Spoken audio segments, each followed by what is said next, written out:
The galaxy had burned for years. Humans and the Xyrath Empire had fought battle after battle, each side refusing to surrender. Planets turned into ruins. Starships drifted as silent graves across the stars. No one remembered how the war had even started. People only remembered the loss. Captain Daniel Cross never wanted to be part of war. He was a mechanic by trade, a man who fixed engines and patched broken hulls. But war had a way of forcing ordinary people into impossible roles. One day he was repairing shuttle wings. The next he was flying missions because there were no pilots left. Daniel's crew called him stubborn. He called himself lucky. Somehow he survived every mission. And now somehow he stood in a far greater danger than the battlefield. The human fleet had arranged a final peace talk with the Xyrath. Everyone knew it was the last chance. If the talks failed, both sides would launch one final massive attack that could wipe out whole systems. Daniel had not been chosen because he was a soldier or a diplomat. He was chosen because he had a strange way of speaking that often made people pause. He did not use big words, he spoke simply, and sometimes that cut sharper than any weapon. The human leaders thought maybe, just maybe, this mechanic could reach the alien queen in a way no diplomat had. And so, Daniel found himself walking into the grand chamber of the Xyrath palace. The chamber was enormous, built of black stone that glittered like starlight. Rows of alien warriors stood on both sides, their tall frames covered in armor that seemed alive with shifting patterns. Their eyes glowed faintly, and every gaze was sharp with suspicion. At the end of the long hall sat Queen Lorana of the Xyrath. She was tall, elegant, and terrifying all at once. Her crown was made of silver metal shaped like blades. Her skin carried faint markings like flowing rivers, glowing faintly under the light. She sat upon a throne that seemed carved from the bones of some ancient beast. When Daniel entered, the queen's eyes locked on him. She spoke, her voice carrying the weight of command. "So this is the human they send," she said coldly. "Not a general, not a king, a mechanic?" Daniel forced a smile. "Well, Your Majesty, when engines break, it's often the mechanic who saves the ship. Maybe I can help fix this war too." A murmur ran through the hall. Some Xyraths sneered. Others looked insulted. But the queen raised her hand, silencing them. "You dare think peace can be fixed as if it were a broken engine?" Daniel's heart pounded, but he did not step back. "Peace is made of trust, and trust breaks easily. But if you're willing, we can repair it, piece by piece." For a long moment, silence filled the chamber. Then, slowly, the queen rose from her throne. She walked down the steps, each movement graceful, yet dangerous. She stopped only a breath, away from Daniel, towering over him. "If your words are true, human, then prove it. Show me a bond stronger than empty promises. Show me a vow no blade can cut." Daniel felt every eye on him. He had no plan for this. The human generals had told him to buy time, not make bold moves. But he saw it clearly. If he hesitated now, the queen would end the talks, the war would return, millions more would die. So Daniel did the only thing his instincts told him. He looked straight into the queen's fierce eyes and spoke. "Then let me give you the strongest vow humans know. Marriage. If a bond is what you seek, then I will marry you, here and now, to show my people's sincerity." Gasps echoed through the chamber. Human officers nearly collapsed in shock. Xyrath nobles shouted in outrage. The queen herself froze, her sharp gaze narrowing. "You would bind yourself to me? You would take a vow of life between species who have only shed each other's blood?" Daniel swallowed hard but kept his voice steady. "If it ends this war, yes. One mechanic's promise is worth more than 1,000 empty treaties." The chamber fell into chaos. Some Xyrath called it an insult. Others whispered about the bravery, or foolishness, of this human. Queen Lorana raised her hand again, and silence returned. She studied Daniel for a long time, as if trying to see through his very soul. Finally she spoke. "Very well. If marriage is your vow, then I accept. But know this. In Zyrath tradition, a marriage is no play. It is a bond of blood and spirit. Even if you meant it as a symbol, you have chosen a dangerous path.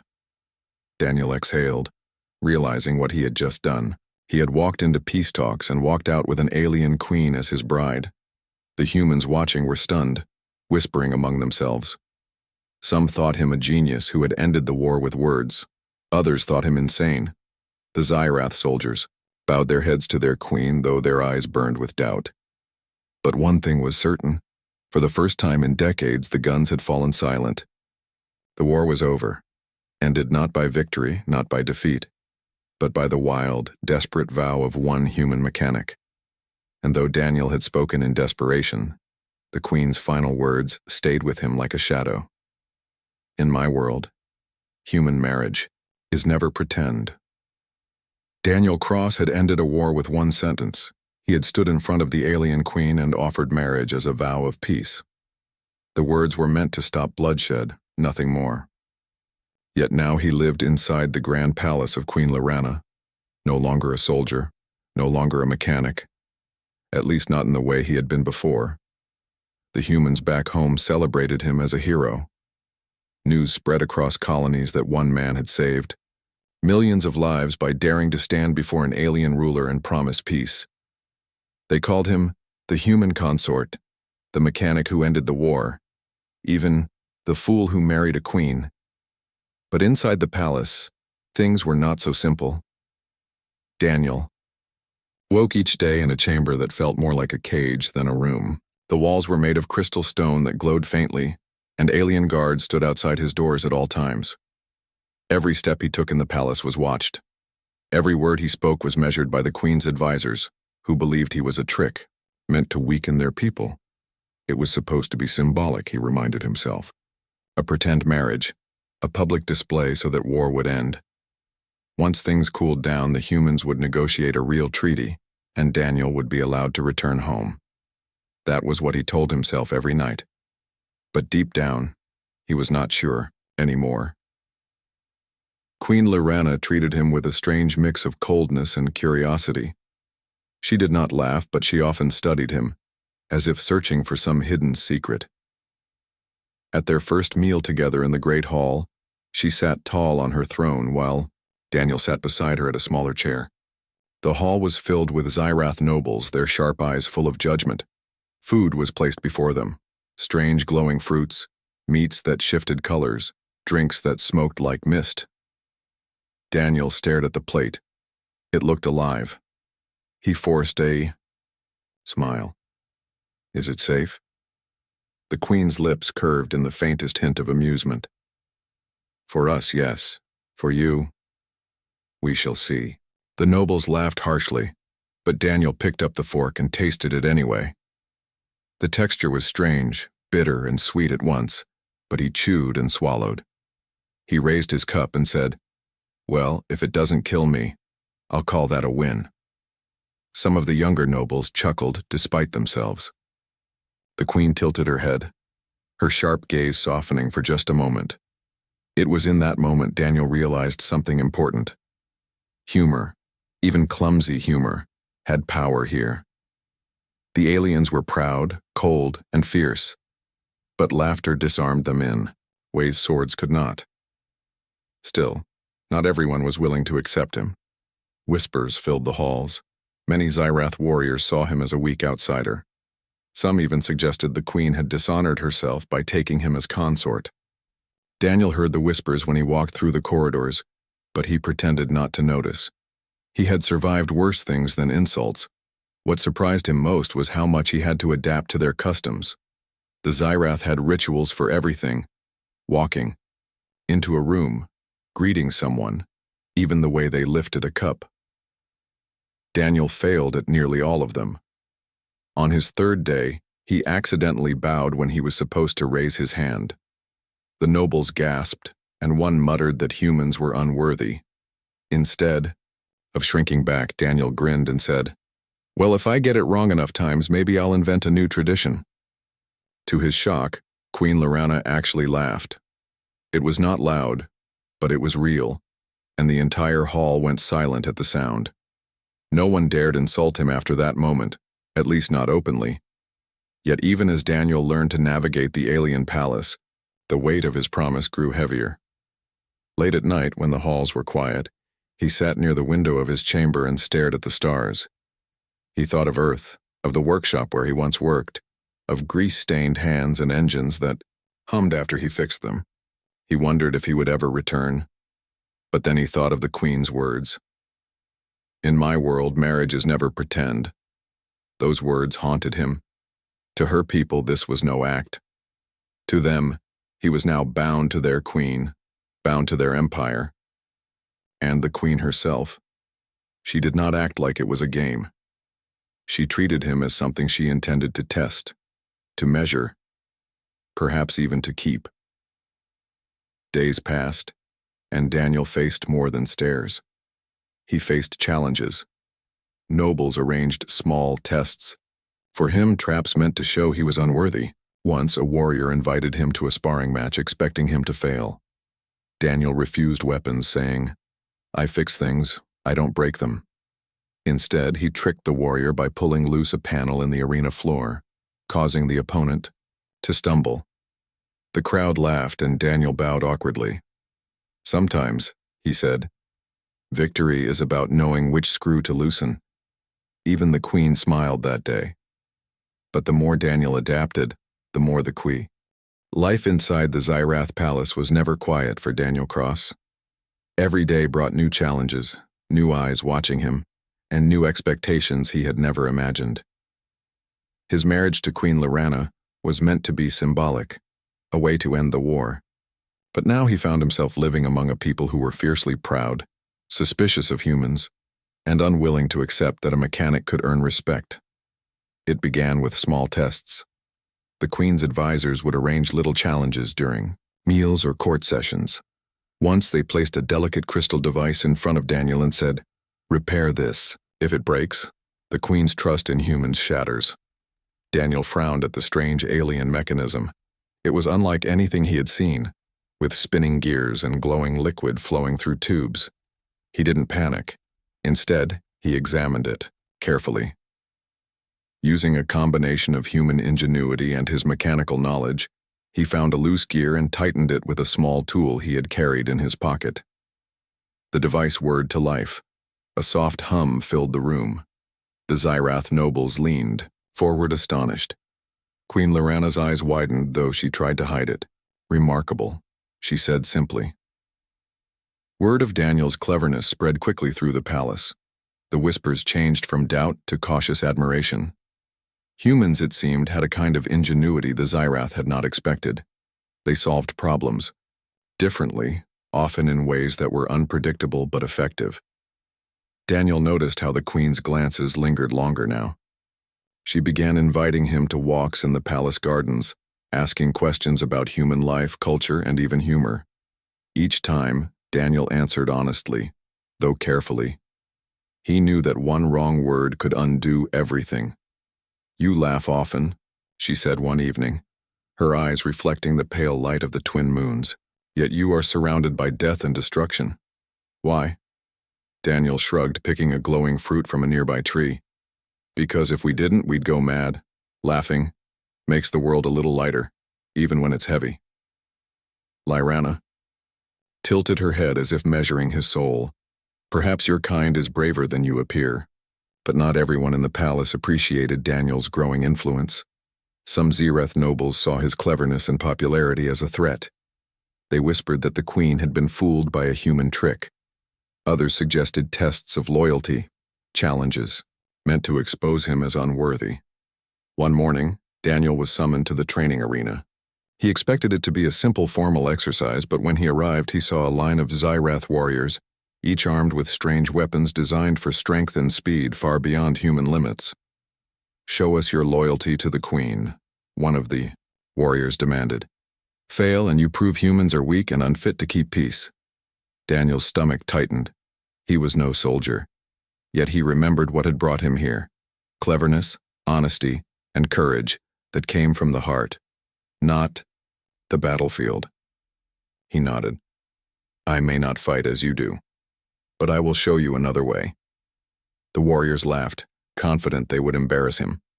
Daniel did not fight with weapons.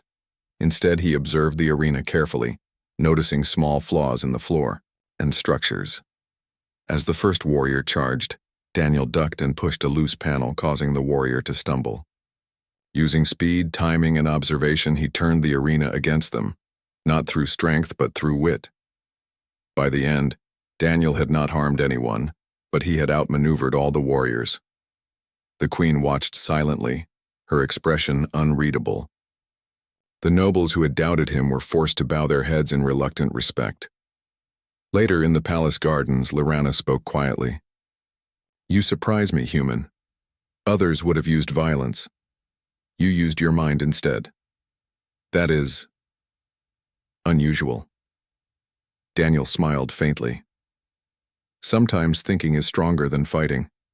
Sometimes a promise means more than a sword. Her gaze lingered on him longer than before. Daniel felt a strange warmth in his chest. This was no longer just a pretend marriage. The queen's respect, and perhaps something more, was growing. But the challenges did not stop. One evening, a noble set a riddle. For him, a test of loyalty disguised as a puzzle. Failure, they said, would show he was unfit to be near the queen. Daniel spent hours working through it, thinking not just like a human, but like someone who understood the alien mind. Finally, he solved it, presenting the answer with confidence. The noble scowled but could not deny the correctness. The queen's voice echoed softly across the hall. "Human, you endure every test without complaint. You are different from what I expected. Perhaps humans are stronger than I believed." Daniel felt pride, but he also felt the weight of the truth. Every day here was a balancing act. One misstep, one careless word, and he could lose everything. Yet with each test passed, he began to understand the Xyrath better, their culture, their logic, their values. He realized that the queen was not cruel. She was cautious. Her people had been betrayed countless times. She could not afford to trust blindly. Despite all this, Daniel never lost his humor. When a court official questioned why he touched alien artifacts with his bare hands, he replied, "I like to feel how things work. Sometimes you learn more from touch than from looking." The queen's faint smile was the only response, but Daniel knew it was approval. Slowly, he began to earn a place not just as a symbol of peace, but as a respected presence. Soldiers watched him, nobles whispered his cleverness, and the queen's attention made him more cautious than ever. He understood that in a palace full of observers, loyalty, courage, and wit mattered far more than strength. Yet Daniel could not ignore the truth. He was still a human among aliens, and his position was fragile. One challenge, one misunderstanding, could undo all he had accomplished. He had ended a war, but now he had to survive the subtler battles of trust, respect, and perception. Even so, Daniel felt a strange sense of purpose. He had started as a mechanic, a simple man who wanted to fix engines. Now he was in the palace navigating alien culture, passing every test, and slowly proving that humanity had value not just in weapons, but in heart, intelligence, and honor. And somewhere deep in the palace, Daniel sensed that the queen herself was beginning to wonder if the bond they had begun as a pretend marriage might be something more. Something neither of them had expected. Daniel Cross had begun to feel a fragile sense of belonging in the Xyrath palace. Each day brought new challenges, tests, and small victories. He had learned their ways, adapted to their customs, and even earned the respect of many nobles. Yet he knew that peace was never guaranteed. The war had ended not because all enemies were defeated, but because one human had offered a bold promise. And now, that promise was being tested. The palace gates shook one night. Alarms blared as scouts reported movement in the outer systems. A rival faction of the Xyrath, those who had opposed the queen's peace efforts, had launched an attack. They believed the queen had been weakened by her strange alliance with a human. Their fleet moved swiftly, intending to strike before the queen could react. Daniel felt his heart tighten. He was not trained as a soldier, yet he could not ignore the danger. He rushed to the Queen's side as she issued commands to her commanders. "Keep calm," Lorana said, her voice steady but commanding. "We do not flee from threats, even when the path is uncertain." Daniel nodded. He wanted to speak, to suggest plans, but he realized his strength lay elsewhere. He could not match their firepower or strategy, but he could offer creativity, the human way of solving impossible problems. The first wave of ships arrived. Explosions lit up the night sky. The human fleet, though small, had been stationed nearby as part of the peace pact. They joined the fight, but the enemy was clever and ruthless. Daniel noticed weaknesses in their attack patterns. Using his mechanical mind, he devised quick fixes for the defensive systems on the palace shields. By rerouting energy through backup channels, he helped keep the walls stable under heavy bombardment. The Queen's soldiers looked at him with amazement. Here was a human, no warrior by training, who had helped them survive an attack that might have destroyed the palace. As the battle raged, Daniel ran along corridors with engineers, rerouting power, repairing damaged systems, and keeping communication lines open. Each time he solved a problem, the Queen's trust in him deepened. She began to see that humans were not weak creatures as many of her people believed, but resourceful and loyal. In the middle of the chaos, Lorana found Daniel near the shield controls. "You do not belong here," she said sharply. "This is the battlefield." Daniel wiped sweat from his brow. "Maybe not by training, but by promise. I swore to keep peace, and that means helping you survive." Her eyes softened slightly. "Bravery is not enough, but loyalty can change hearts." The human engineers, guided by Daniel, managed to stabilize the shields just in time. Enemy ships crashed against them, their weapons ineffective. The rival faction was not expecting humans to act with such courage and ingenuity. The Queen's soldiers began to rally around Daniel.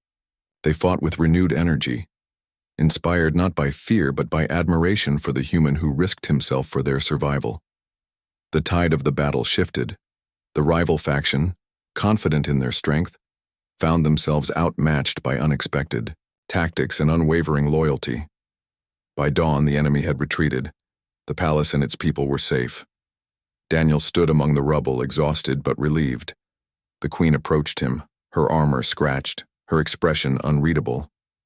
"You did miss," she said quietly. "UNZ." Peace in the Xyrath Empire was fragile. Daniel Cross had survived battles, passed every test of skill and wit, and earned respect from soldiers and nobles alike. Yet he knew that earning respect was only the first step. The hardest challenge was now waiting, one he could not predict, one that had nothing to do with mechanics, strategy, or clever tricks. Queen Lorana summoned him to her private chambers late one evening. The air was warm, scented with exotic alien flowers that glowed softly in the dark. The chamber was quiet except for the faint hum of energy conduits running through the walls. Daniel walked in cautiously, aware that every word and gesture would be measured. The Queen stood by a window, looking out over the palace gardens. Her expression was unreadable, but her posture was firm. Daniel felt a tension he had not experienced in months. "Daniel," she said finally, turning to face him, "you have done well, more than I expected. You have proven your loyalty, your courage, and your cleverness, but now—" She paused, her gaze sharp. "Now I must ask you a question that will determine not only our future, but the future of both our peoples." Daniel swallowed. "Yes, Your Majesty."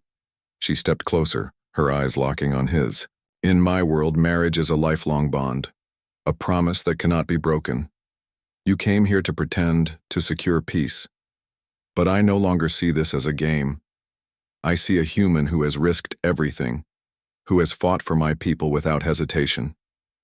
And I ask you now, will you give me a lifelong promise? Will you remain at my side, not as a symbol but as a true partner?" Daniel felt his heart pound. He had never imagined this moment.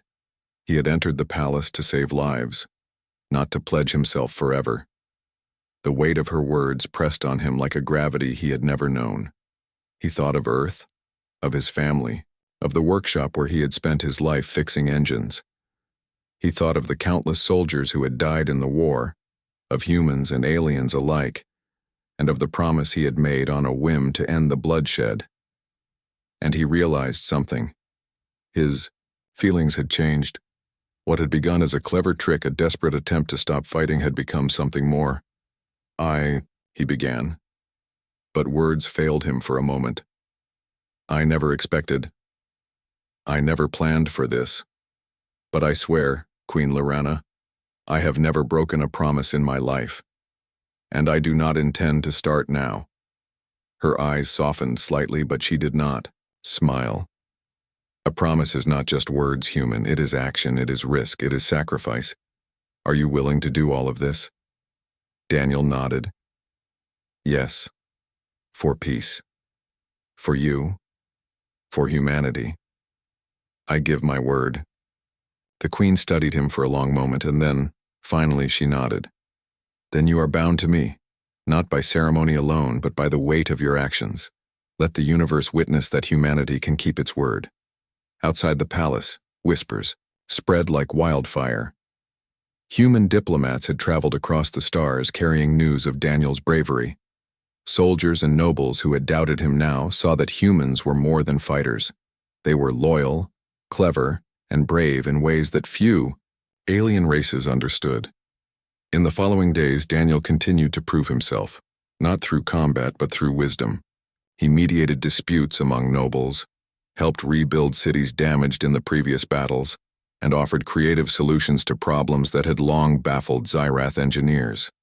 Everywhere he went, people watched, learned, and began to respect not only him, but humanity. One morning, a group of young Xyrath soldiers approached Daniel. We doubted humans before, one said. We thought you were weak, but we saw how you saved the palace, how you risked yourself for us, how you never gave up. We want to learn from you. Daniel smiled. Then learn. But remember, the strength of a human is not just in fighting. It's in loyalty, in keeping promises, and in thinking beyond what seems possible. Even the queen's closest advisors began to change their minds. Where they had once mocked or doubted him, they now sought his counsel. Daniel, a mechanic, who had never wanted power, had become a symbol of human ingenuity and honor. At night, Daniel and the queen would walk in the gardens. The glow of alien plants reflected softly on their faces. She asked him about Earth, about his people, and about what humans valued most. He spoke simply, honestly, telling stories of friendship, courage, and sacrifice. And slowly, they grew closer, not just as allies, but as two beings who had begun to understand each other deeply. Yet Daniel never forgot the gravity of his promise. It was not an easy path. Many challenges remained. Other alien factions still questioned his loyalty. Humans back home wondered what he was doing on an alien world, and Daniel knew that one day his commitment would be tested again. But for now, the queen's word stayed with him. A promise is action, risk, and sacrifice. Are you willing to do all of this?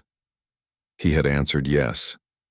And by answering yes, Daniel had shown something that no weapon, no treaty, and no strategy could ever prove: that humanity was capable of honor, courage, and loyalty beyond measure. By the end of the week, the palace held a small ceremony. It was not a lavish celebration. There was no feast or music, only quiet acknowledgement of what had been achieved. The queen stood beside Daniel and said before the gathered nobles, "Let all who doubt witness this. The human is not weak. The human keeps his word. Let this bond serve as a symbol of peace, loyalty, and strength. Humanity has proven its worth." Daniel felt a surge of pride, not for himself, but for his people. Humanity had been underestimated, dismissed as fragile and reckless. Yet here he stood, proof that humans could rise to challenges no one had expected, that courage could come from ordinary men, and that promises were stronger than swords. That night, as Daniel walked alone through the quiet halls, he reflected on everything he had faced. The pretend marriage that had begun as a desperate gamble had become a true bond. He had faced war, tests of wit and loyalty, and the judgment of an entire alien empire. And he had survived not because of brute force, but because of the qualities that made humans unique. He knew the final challenge was yet to come, the challenge of life together, of maintaining peace, and of keeping the promise he had made. But Daniel Cross was no longer just a mechanic. He was a symbol of humanity, a man who had shown that strength could come from heart, courage, and loyalty. And as he looked at the stars, he whispered to himself, "I keep my promises, no matter what comes next." The Xyrath Empire had begun to change. The whispers of doubt, the sneers of skeptics, and the fears of rebellion had all quieted. Across the galaxy, news spread that the human mechanic, Daniel Cross, had not only ended the war but had proven humanity's worth. His promise had become a symbol, a demonstration of loyalty, courage, and honor that no one could ignore. Inside the palace, the atmosphere was calmer, yet charged with a quiet anticipation. Daniel walked beside Queen Lorana through the great halls. They no longer needed translators for simple conversation. They had learned each other's ways, their voices blending with trust and understanding. The Queen paused at a large balcony, overlooking the capital city. Below, human engineers and Xyrath workers collaborated to rebuild what had been damaged during the attacks. The humans had not come to fight, but to help. And the Xyrath, for the first time, did not resist. "You have done more than I imagined," Lorana said softly. "You have not only kept your promise, but elevated humanity in the eyes of my people. They respect you, and by extension, your..." Kind Daniel shook his head. "I only did what anyone would do. I promised peace, I kept it. That's all humans want, a chance to show they are worth trusting." She studied him, her expression unreadable for a moment. "A chance, and you took it. Yet I wonder, human, did you ever imagine that this pretend marriage would become real?" Daniel smiled faintly, thinking of the long nights, the tests, the battles, and the quiet conversations in the gardens. "I did not. But maybe that's how humans work. We adapt, we survive, and sometimes we find meaning in things we never expected." The Queen's gaze softened, and she reached for his hand. "Then let us face the future together, not as symbols, not as pawns, but as partners. Let this bond be the start of a new era." Daniel nodded, feeling a weight lift from his shoulders. For months he had carried the responsibility of peace, the expectations of two species, and the fragile promise he had made. Now, he understood that promise was not a burden. It was the foundation of something greater. Across the galaxy, rival factions observed the change. The same aliens who had doubted the Queen's wisdom and the human strength now approached with caution and respect. One by one, they offered treaties, agreements, and alliances. Daniel had not used weapons to conquer or intimidate. He had used courage, cleverness, and a simple vow. In the palace, the small ceremony of acknowledgement had been expanded into a celebration of unity. Humans and Xyrath shared stories, food, and laughter. The Queen addressed both her people and the human delegates. "Let all who hear this know," she said, her voice carrying across the halls. "The war ended not by power, but by the strength of a human promise. Let this bond remind us that loyalty and courage are greater than weapons. Let it remind us that two species, once enemies, can now stand together." Daniel watched as humans and Xyrath shook hands, exchanged tools, and helped rebuild the city. His heart swelled with pride, not for himself, but for humanity. They had been underestimated, dismissed, and mocked. Yet here they were, showing that their worth was measured not in arms but in action, loyalty, the qui.